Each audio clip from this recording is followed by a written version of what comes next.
మాఫియాలను అదుపులో పెడతామని చెప్పుడే కానీ చేసుడు లేదా అని ప్రశ్నిస్తున్నారు ఖమ్మం జిల్లా ప్రజలు. అడవి వాగుల్లో జరుగుతున్న ఇసుక దోపిడీని అదుపు చేయలేరా అని నిలదీస్తున్నారు. చెరుకుపల్లి, కిస్టారం, బుగ్గపాడు, రుద్రాక్షపల్లి, కాకర్లపల్లి, రేగళ్లపాడు, యాతాలకుంట ప్రాంతాల అడవులు, సిద్ధారం, సదాశివునిపాలెం వాగులన్నీ ఇసుక మాఫియాకు అడ్డగా మారాయని స్థానికులు ఆగ్రహం వ్యక్తం చేస్తున్నారు.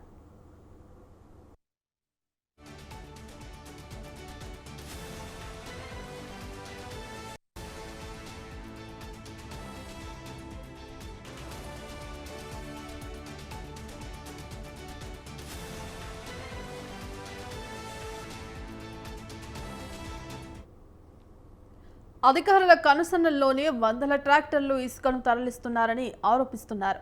స్థానికంగా ముగ్గురు వ్యక్తులు సిండికేట్గా మారి అధికారుల అండతో ఇసుక దోపిడీకి పాల్పడుతున్నారన్నారు.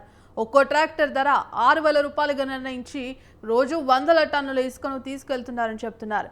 ఉన్నతాధికారులు ఇప్పటికైనా మేల్కొని ఇసుక మాఫియాను అడ్డుకోవాలని డిమాండ్ చేస్తున్నారు.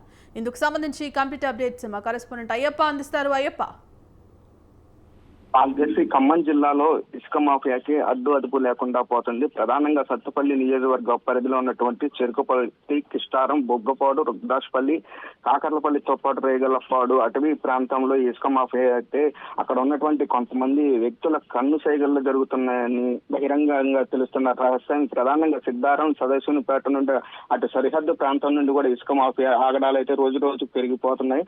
ఒక్కో ట్రాక్టర్ 6,000 నిర్ణయించి రోజుకి వందల టన్నులు ఇసుకనైతే తీసుకెళ్తున్నారు. అయితే అధికారులు కన్ని స్థాయిలోనే జరుగుతుందని కూడా బహిరంగ రహస్యంగా మారింది. అక్కడ ఉన్నటువంటి కొంతమంది వ్యక్తులైతే సిండికేట్ గా మారారని కూడా తెలుస్తుంది. అటు రెవెన్యూ శాఖ కొంతమంది రాజకీయ నేతల మద్దతులు పేరుతో ఇక్కడ మాఫియా ఆగడాలైతే సాగుతున్న పరిస్థితి ఉంది. ఇప్పటికైనా ఉన్నతాధికారులు స్పందించి ఈ ఇసుక మాఫియాపై ఉక్కుపాదం మోపాలని చూస్తున్నారు. ప్రధానంగా అటవీ ప్రాంతంలో ఇటు రైతులు వెళ్లే రహదారులు కూడా పూర్తిగా నాశనం అవుతుందని కూడా అక్కడ రైతులు ఆవేదన వ్యక్తం చేస్తున్న పరిస్థితి ఉంది. మరోవైపు ఇక్కడ ప్రధానంగా సత్తుపల్లికి చెందిన కొంతమంది రాజకీయ నేతల కన్నుసైగల్లోనే జరుగుతున్న పరిస్థితి. మరోవైపు ఇక్కడ గమనించవచ్చు, తెలంగాణ సరిహద్దు ప్రాంతం నుండి కూడా ఇసుక మాఫియా అయితే వస్తున్న పరిస్థితి. ప్రధానంగా తెలంగాణ రాష్ట్రానికి గండి కొడుతున్నారని కూడా చెప్పొచ్చు బాధ్యత. ఎందుకంటే ఆంధ్ర నుండి కొంతమంది వ్యక్తులు ట్రాక్టర్లతో పాటు ఇటు ట్రక్కులతో తీసుకొని ఇసుక మాఫియా ఇక్కడ చేస్తున్న పరిస్థితి బహిరంగ రహస్యం. కొంతమంది వ్యక్తులు కూడా ఇక్కడ ఉన్నటువంటి స్థానికంగా బెదిరింపులు పాల్పడుతున్నట్టు మనకి అందుతున్న సమాచారం. ఇప్పటికైనా అధికారులు స్పందించి ఈ ఇసుక మాఫియాకి అడ్డుకట్ట వేయాలని కూడా చెబుతున్న స్థానికంగా ఉన్నటువంటి అటవీ శాఖ అధికారులు కూడా సూచిస్తున్నట్టు వ్యవహరిస్తున్నారని కూడా అక్కడ ఉన్నటువంటి ట్రైబల్స్ చెబుతున్న పరిస్థితి ఉంది. ఇప్పటికైనా అక్కడ ఉన్నటువంటి వ్యక్తుల్ని కొంతమంది వ్యక్తులను అయితే ఇప్పటికైనా మాఫియాని అడ్డుకట్ట వేయాలని కూడా చెబుతున్నారు భాగ్యశ్రీ.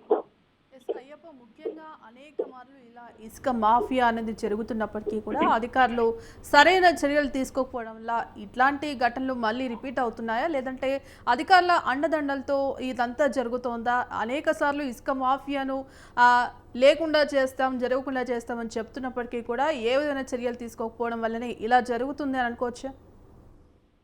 వాస్తవంగా భాగ్యశ్రీ, ఇక్కడ కొంతమంది ప్రధానంగా ఇప్పుడున్నటువంటి ప్రభుత్వం కాంగ్రెస్ హయాంలో కొంతమంది వ్యక్తులు కన్ను సైగలు అయితే జరుగుతున్న పరిస్థితి ఉంది.